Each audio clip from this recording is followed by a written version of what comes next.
با سلام عرض میکنم خدمت هموطنان دوستان و مخاطبین عزیز رسانه تحلیلی ادراک مدیا تیوی.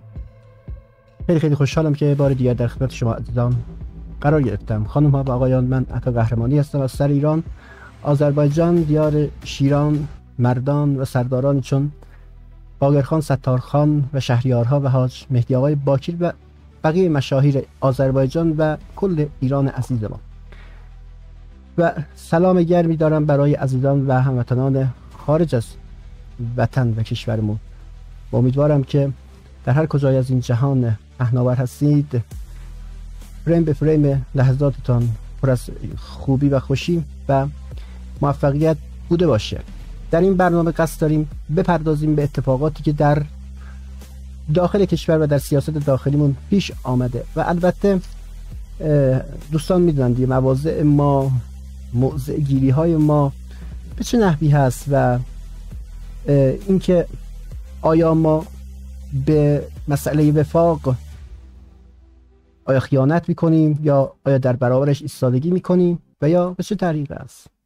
ما اینا رو قبلا صحبت کردیم، اما برای اینکه بار دیگر کوتاه عرض بکنیم و بریم سراغ اصل مطلب و اتفاقات اخیر، اینکه موضع ما مشخص بود همان ابتدا در کانال قبلیمون که خب متاسفانه به محدودیت شدید خوردیم و تا 2 هفته هم دسترسی نداریم و تا 3 ماه آینده، حداقل 4 ماه آینده هیچ فعالیتی هم نخواهیم داشت مگر اینکه به دوستان رو ارجاع بدیم به این کانال. اونجا سخن و صحبت کردیم به حد کافی. اینکه ببینید بزرگواران، تا زمانی که وفاق بر پایه واقعا وفاق باشه و یک محوریت داشته باشه، یا محور بایستی بشه رهبر هم ارجاع میده به قانون، پس بایستی عقل سالم در بدن سالم. این حرفی و موضع ما هست. میگیم آقا عقل سالم در بدن سالم یعنی چی؟ یعنی اینکه اگر میخواهیم یک وفاقی داشته باشیم بایستی حول یک چیزی، یک مسئله باشه دیگه. خب اون حول و محور چه چیزی میتواند زیباتر و قشنگتر از قانون اساسی باشه؟ قانون باشه. قانونی که خب رئیس جمهور و تمام مسئولین و نمایندگان قسم میخورند برای حفظ و صیانت از این قانون و از نظام جمهوری اسلامی ایران و از انقلاب اسلامی ایران، نه انقلابی که فقط بر پایه ایران و محدود به مرزهای ایران باشد، بلکه ما یک اصلا تعریفی در سیاست خارجیمون هست، اصلا آرمان داریم در سیاست خارجی. ما گفتیم یاور مستضعفین هستیم در جهان و پناهگاه تمام آزادگان و هر کسی که بخواهد در برابر استکبار، ما بر برابر استکبار قرار گرفتیم و سیلی زدیم بر رخ این استکبار.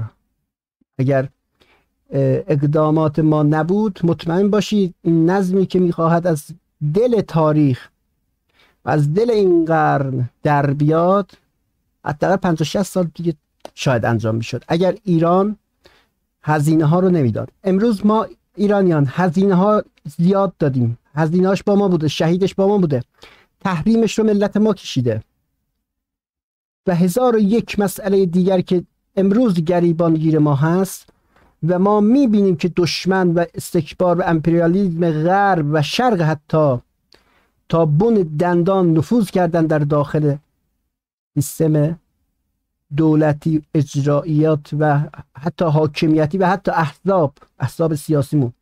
تا زمانی که این قطعه سرطانی وجود دارد نمیشود حول حتی قانون وفاق کرد. وقتی که حرف از وفاق میزدیم، وقتی که در جبهه خودمان سر خود همدیگمون شیره میمالیدیم، متاسفانه در جبهه غرب گرایان رسما و علنا داشتن به دنبال حق خودشون بودن.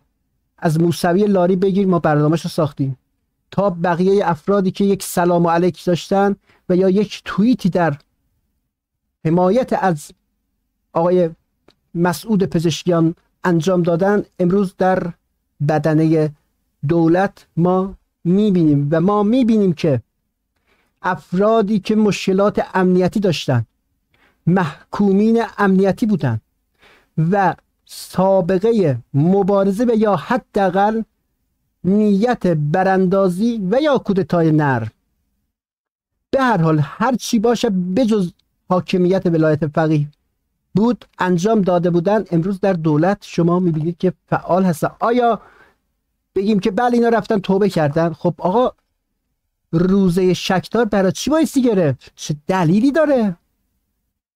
مثل بچه آدم روزه تو بگی چرا روزه شکدار؟ آقا اینی که مثلا سابقه حرکت امنیتی و اخلالگرایانه در سیستم رو داشت، چه دلیلی داره که الان وارد دوباره سیستم بشه؟ خب این همه نخبه چه دلیلی داره که به صورت اتوبوسی مدیر عوض بکنی؟ چرا بایستی ما در کشورمون یه اتفاقات بیفته که ما هر دولتی که میآوریم ریل گذاری خاص خودش رو داشته باشه و حاکمیت هم رو این ریل گذاری ها مثلا حاکمیت نکنه که اگر یک دولت دیگری آمد دوباره این ریل ها رو برعکس بکنه یا ببره به مسیر دیگر؟ خب آیا این فاصله و این ریل گذاری ها باعث هزینه نمی شود؟ چرا نشه؟ بیژن زنگنه وقتی که میگه آقا داستان کرسنتش که خیانت علنی و دزدی به تمام عیار برای پول در آوردن میشه کارگزار، وزیر نفت میشه کارگزار در قرارداد و میلیاردها دلار به این کشور ضربه میزنن. آیا این میلیاردها دلاری که ضربه میزنن یا این پولایی که اختلاس میکنن مردم جیب چه کسی میره؟ آیا از جیب من میره یا فقط تو یا همه مردم یا مسئولین یا دولتی ها؟ فقط این همه دارن بعضا ناراحت میشدند کاسبان تحریم. با این حال که من میگم کاسبان تحریم 7 جد آباد همین اصلاح طلب ها بودن، به ضرر منافع ملی و منافع ملی ما چه کسی هست؟ ملت، مردم ایران، کسانی که در این مرز و بوم دارای شناسنامه هستن و یا در آینده حق زندگی و حق خب استفاده صحیح از این ثروت های کشور مگر نیست؟ حق دارن دیگه. اینا حق ندارن، ولی اینایی که دارن کرول پول خارج میکنن، طلا تون خارج میکنن، خیانت میکنن به خاطر فقط سر لجبازی یا سر مثلا دعوا کردن با یک شخص دیگر یا 2 تا احزاب 2 تا حزب که مشکلات عدیده‌ای دارن. نه خیر، این وفاق صورت نمیگیرد مگر اینکه یک کلاهبرداری بیش نباشه.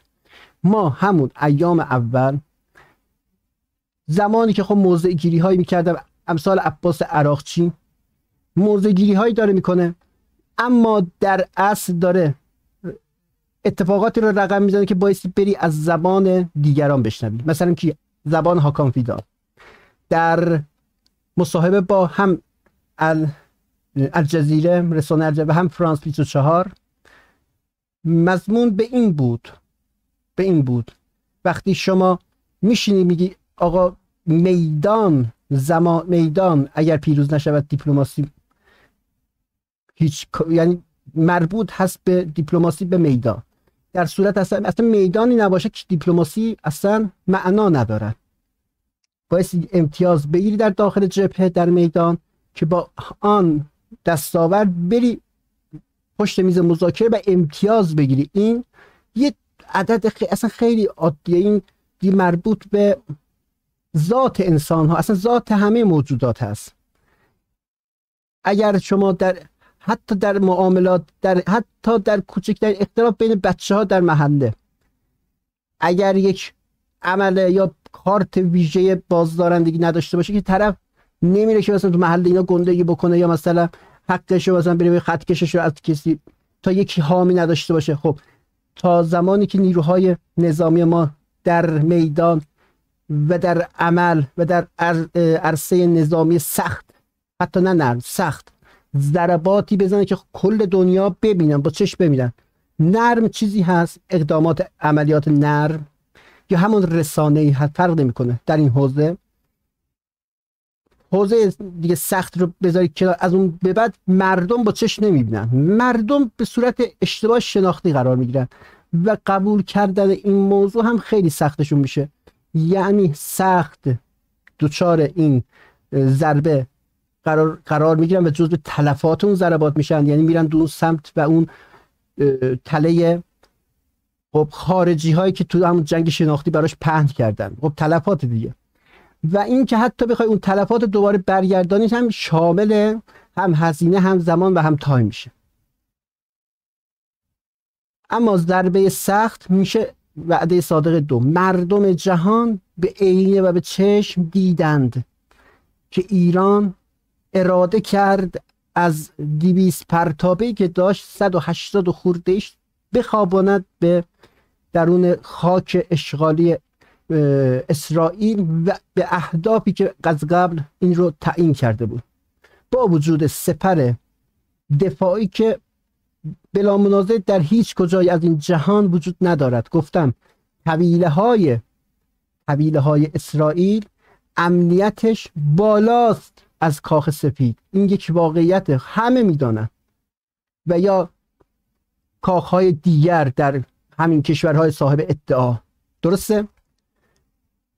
بس وقتی که شما میتوانید از 200 فروند پرتاب 180 خورده ای رو بتوانید بخوابانید، در یعنی رد بکنید از اون سیستم عجیب و غریبی که طراحی کردند، یعنی شما به عنوان قدرت یک دستاورد دارید و میتونید در برابر ابرقدرت‌های دیروز که همه جوره با دکترین های پلیس و دزد و پلیس و نمیدونم هویج شما و همه فن و فنوناتی که در علاوه دهه زمان سید محمد خاتمی بر سر این ملت آوردن و بر سر کشور، و زمانی که گفتگوی تمدن ها رو ما صحبت میکردیم اونور میگفتن آقا چه گفتگو، تقابل تمدن ها رو خواهیم داشت، برخورد تمدن ها.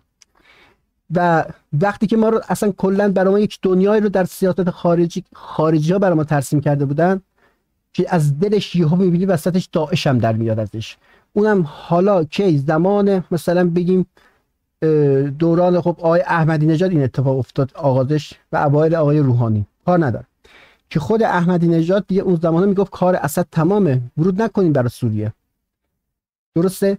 حالا احمدی نژادی که میگیم دور اولش رو ما گردن میگیریم، گفتم دور دوم رو نخیر، از سال 88 تا 92 که اصلا نخیر، و 92 به این ور رو هم که کلا انداختیم توی مستراح و سیفون کشیدیم براش، رفت اصلا کلا رفت پی کارش، ما تموم شده برای ما. ولی حتی اون دور دومش رو هم ما باز گردن نمیگیریم، با اینکه حالا این دولت نزدیک بود به جبهه ما، حداقل به تفسیری و اون خانشی که از رفتار و سیاست خارجی انقلابی میدانیم، حداقل در قاموس فکری ما، در قاموس گفتمانی ما این رو من همیشه تأکید کردم روش در گفتمانمون که ما تنها زمانی میتوانیم وارد مذاکره بشویم که در عرصه میدان دست بالا که هیچی، ضربات عینی، مردم جهان و مردم حداقل غرب آسیا با پوست، گوشت و خون خودش احساس بکند این قدرت رو. و ما این رو تقریبا حتی در وعده صادقی اول که خیلی اصلا افزایش دادیم کلا قدرت رو، اصلا کلا در منطقه یهو 50 سال افتادیم جلوتر. و اون حادثه ترور، من نظرم تروره، شاید حادثه طبیعی باشه، ولی خب این رو به مرور زمان و تاریخ وقتی که بگذره زمان بهترین گزارش دهنده اون اتفاق خواهد بود. همانطور که ما اون بحث حشوشی مجارستانی و یا همون گفتگوی آقای روحانی با یک اسرائیلی در زمانهای جنگ و این مسئله‌ای که بود، نمیخوام وارد بشم، یک بحثی جدا و خیلی گنده است. ما این رو متوجه شدیم که تنها فقط از میدان میتوانی برای مذاکره استفاده کنیم. حالا عباس عراقچیان در نشست با سپاه پاسداران، با فرماندهان و افسران بکنم دانشگاه امام حسین بوده باشه، یکی از این همایش و تجمعات عزیزان پاسدار سپاهی ما بود که از اونجا سوالاتی مطرح میکردن بعد از پایان جلسه که ما اومدیم کار کردیم در ویدئوش حتی در گفتیم در کانال قبلیمون وجود داره، موجود هست، میتونید رجوع بکنید یا در آپارات یا در این سمت. ما اونجا اعلام کردن که همین کلمه که اگر ما در میدان به نتیجه نرسیم دیپلماسی بی‌معنی است. ما باید برگ برنده داشته باشیم. برگ برنده هم فقط از طریق نظامی صورت میگیره. خب قبلش هم که خب تو سخنرانی ها بعضی جاها قبل از اینکه حتی رأی کابینه رو، رأی نمایندگان رو برای وزارت خونش بگیره و ما بعضی اتفاقات رو هم میدیدیم در بین این صحبت ها و اتفاقات و رفتار و نتیجه گفتگوها. یا آقا اگر ما قرار هست که با میدان یعنی برسیم به مذاکره خوب، به قول خودشون برد که من اعتقاد ندارم هیچ بردی وجود نداره در هیچ مسابقه و هیچ راندی. نمیدونم کی تا حالا برد کرده. یکی رو من فوتبال برد داره، کاراته، کشتی، اصلا چه چیزی برد داره؟ آیا معامله آیا این برد هست؟ والله هر کسی یک وسیله رو فروخته حداقل در ایران 2 سال بعد بعضی 5 ماه با این پرش قیمت ها که اتفاق می افتاد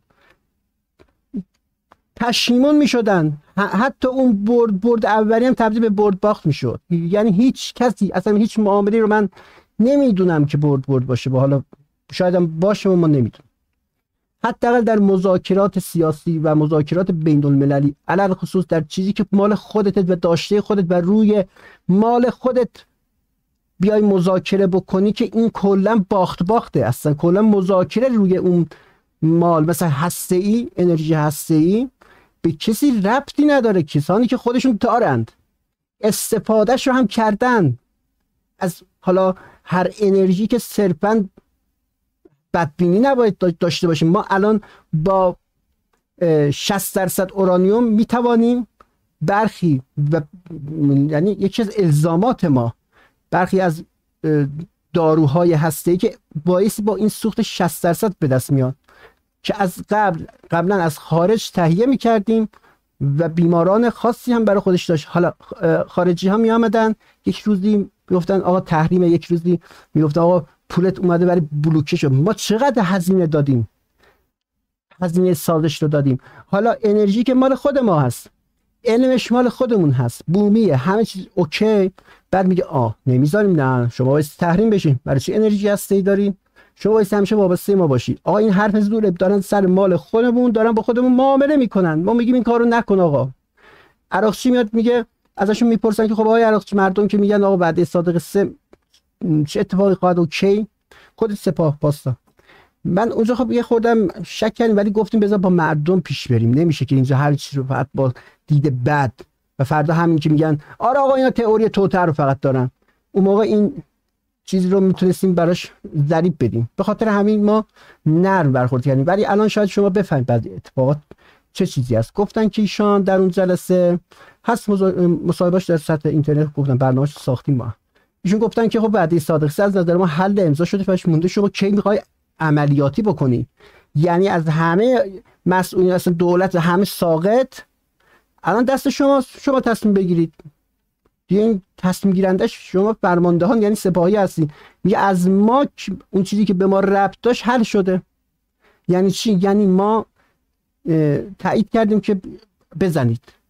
الان پرونده رو میز کیه؟ سپاهه، رو میز آقای سلامیه، رو میز ایناست که خب حاجی زاده است و بقیه عزیزان و بزرگان. این بار داره، این تبعات داره. خب پس آقای سپاه چرا نمیزنی؟ آقا سوریه رو هم از دست دادیم، بابا چرا نمیزنی؟ خب باز دوباره هنوز خبری نیست. هر از گاهی یکیشون ظاهر میشه حالا فده. مردم در نهایت بعد از سقوط سوریه تحت تأثیر و احساسات حتی کانال های خودمون که من اون روزها خیلی خودم رو کنترل کردم و چون که میدانستم احتمال داره اینجا هدف سیبل کیا باشن؟ نظامی ها. و تخریب نظامیان آن چیزی هست که شبکه‌های BBC و نمیدانم اینتر آشغال و العربیه و حتی الجزیره و حتی CNN، برو دیگه کل جهان تحت سیطره امپریالیسم آمریکایی یانکی ها. هدفشون اینه که مخاطب ایرانی به نظامی خودش فش بده. آقا جان انقدر سردارگاهانی ایران و مخاطبینی که در فضای سوشال هستن یا در فضای مجازی هستن حساس کرده بودن که خودشون دنبال سردارگاهانی بودن. آقا تو نمیفهمی انگار کشور در جنگ قرار هست. آقا اینا میخوان بفهمن کجاست بره ترور بکنه دیگه. خب یه خبری بگیرن یا مثلا میخوان ببینن خیالشون راحت بشه که آیا در کنار این بقیه فرماندهان حزب الله آیا شهید شده یا نه، یا دارن ماسمالی میکنن، یا اصلا شاید کنار نیل فروشان شهید شده. متوجه این؟ یا در سوریه که 2-3 تا خونه رو زدن گفتن که از نیروهای جهاد رو زدن، در اون بحبوحه بود دیگه. خواستم ببینن آیا قاآنی در یکی از این نقاط بوده. خب زدن فرمانده حزب پای قدس دیگه این براشون بالاتر از حتی سید حسن بود. خدا تا این حد کلا اصلا بانی و باعث این اتفاقاتی که در منطقه میفته و این حلقه آتش یا همین فایری که دور گردن اینا انداختیم به قول خودشون، و یا اون استراتژی گالیچه که هم گالی رو دیدیم جمع میکنن از غزه، از جنوب، از شمال، داشتیم کلا فلسفه عرض بکنم که رژیم رو میبستیم و رژیم هم داشت سعی که اونا رو باز بکنه همونجا که تا شده اومده و اون اینطورکی داشت گالی رو از شمال جنوب باز میکرد و این رو باید گسترش بده و فضای تنفسی زیاد داشته باشه. امروز در دمشق هست، نزدیک دمشق، به خاطر همین گالی ایران، دکترین گالیچه ایران هست. این رو تا حالا هیچ کسی زیاد بهش اگر اشاره کرده باشن کم، من ندیدم نشنیدم مگر اساتیدم. این گالی که از دیدید خب جمعش میکنن، ما هم داشتیم کلا مثل اون گالی، مثل اون فرش داشتیم جمع میکردیم رژیم رو. این رژیم وقتی شمال جنوب رو شروع کرد زدن، از هر طرف ابتدا جنوب رو زد، بعد اومد شمال رو بزنه. که ما اینجا استراتژی رو نباید اجازه میدادیم که این اتفاق بیفتد.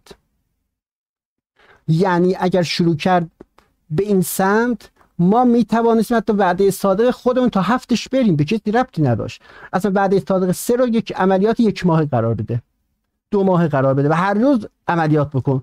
ما اگر 1 هفته پشت سرم عملیات میکردیم کار رژیم تموم شده بود. الان رسما آمریکایی میدونه که ایران نمیتواند، نمیتونه، نمیشه، اصلا نشد، نداریم. خط و ربطش رو میتونه الان در رسانه های جریان اصلی معاند، معارض، نفوذی و رسما مال موساد، اینتر آشغال، BBC و بقیه رسانه های عرب زبان، عبری زبان، انگلیش زبان، فی انگلیش زبان، اسپانیولی، چینی، روسی، تمام این نمیتوانیم، نمیشود، نمیشه، نمیتونیم، نداریم، اصلا نه، نمیتونم، چه نمیشه آقا، اصلا آقا نمیشه، حرفشو نزن. این شخصیت منفور به درد نخور رو غالب کردید برای نابودی خودتون، خاکتون سرتون. فقط همین رو میتونم بگم. امروز متوجه شدیم که آقای عراقچی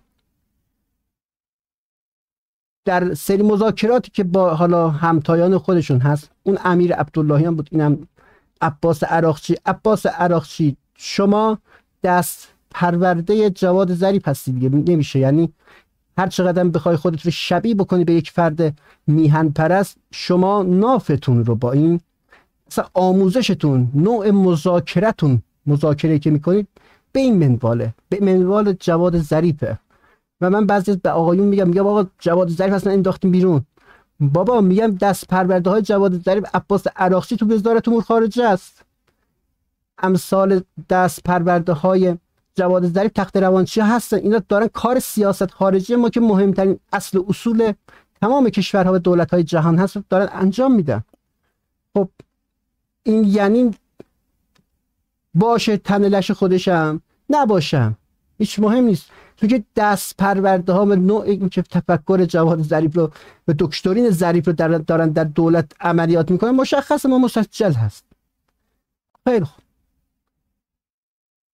هاکان فیدان در نشست، برگردیم همان پارانتزی که باز کردیم که بخوایم بگیم چه گذشت، به چه شد، به چه افکاری، و پارانتز بسته برسیم دوباره به اون حرف.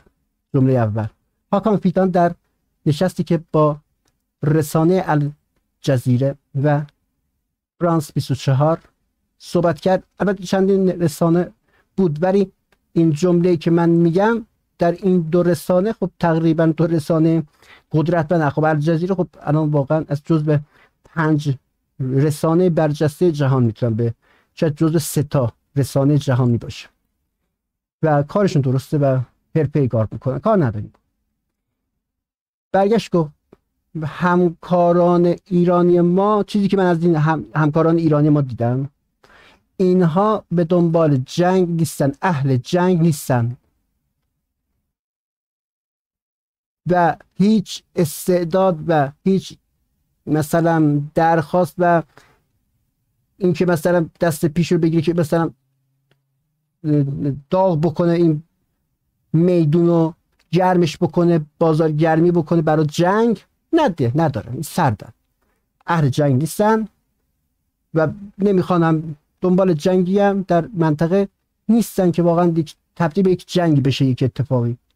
و یعنی میگه این کوتاه آمدن ها یا سازش هایی که داره انجام میگیره میخواد این رو مهر تایید بزنه که ما بله ما مثلا سوریه رو فروختیم، حزب الله رو فروختیم، عراق رو هم پیشاپیش فروختیم، یمن رو هم فروختیم، ما نرمال شدیم و برگشتیم تو مرزهای خودمون. میخواد اینو بگه که ما وقتی که مثلا اومدیم میدان اینا دیگه غلاف کرده، ما خیلی گندیم، ترکا خیلی گندن، هاکان فیدان خیلی گولاخن هستن، اینا گولاخن، میدونید که اینا گندلات محلمون بودن. فرق نمیکنه 2016 آقای اردوغان توی جعبه کمد نشسته بود داشت پیام میداد به ملت ترکیه و حاج قاسم و نیروهاش داشتن خاکسازی میکردن و اگر اونا و اگر وارد نمیشن گولانی ها اومده بودن، گولن ها دیگه، گولن که مرد، فرد اپوزیسیونشون مرد، هرچند که اون تفکر در اونجا داره، نه در اونجا بلکه در جهان اصلا کلا آمریکاییه، اون تفکر اسلام آمریکایی مختص فضای ژئوپلیتیک ترکیه رو آمریکا این رو پرورش داده و دست خودش، همین آمریکا که 2016 داشت بر علیهش کودتا میکرد و ما نذاشتیم.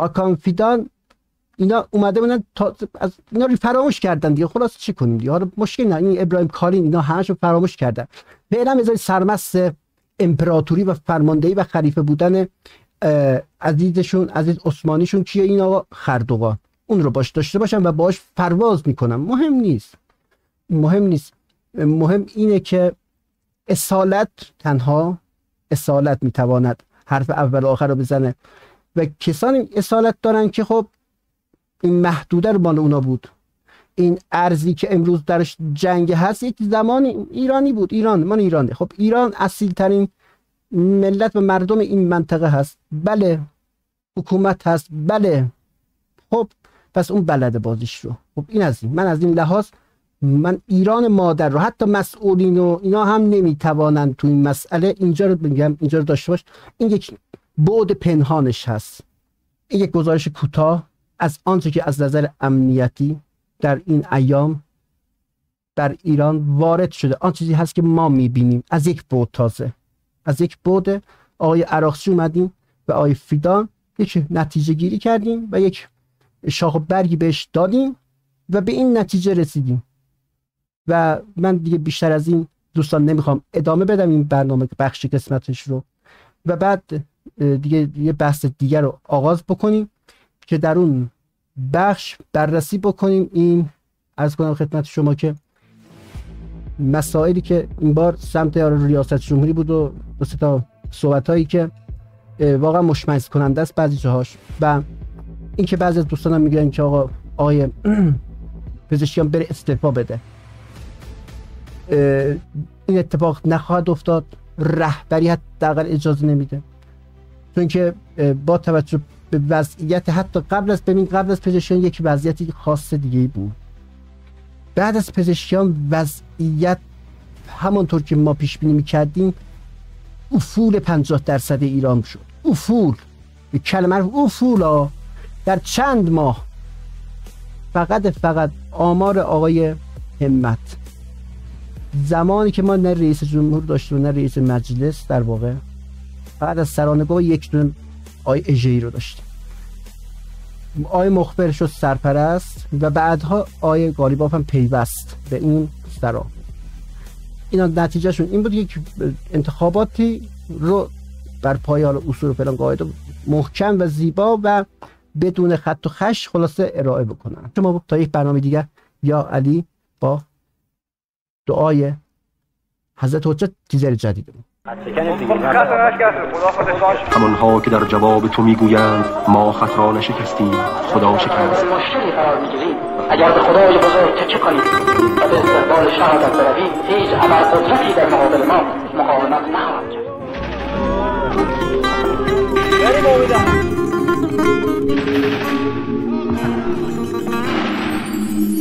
ما سینه زدیم، بی صدا باریدم،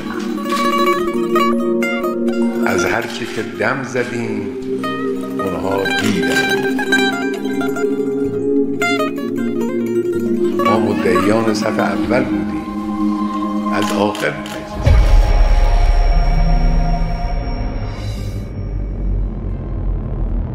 اللهم كل وليك الحجة ابن الحسن صلواتك عليه وعلى آبائه في هذه الساعة وفي كل ساعة وليا وحافظا وقائدا وناصرا ودليلا وعينا حتى تسكنه أرضك طوعا وتمتعه فيها طويلا